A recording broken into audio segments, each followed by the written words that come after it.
Ya bole yankiya kam magala jimma maka masjidatis gutu sansifima yerode rafture kanuma wa mama nasri tokko fada masjida nasri tokko fa jedhame wa mama ya hawaasa keenya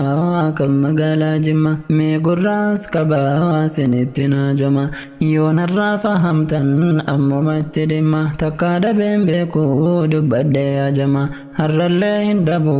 abdiin ko rabbuma akkani yellaane nan kaddaisuma ijana jabeesi lafachuun maaluma gajjechuun barbaadu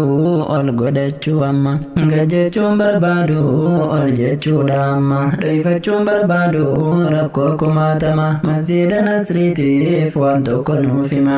masjida nasriitiif waan tokko nuuf hima wanti nu barbaannu humnaaf qabeenyuma wanti nu barbaannu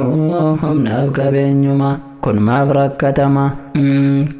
rakkatama akka nu rakkifne kadhanna rabbuna nu jalaa dulloome haaromsuu barbaanna.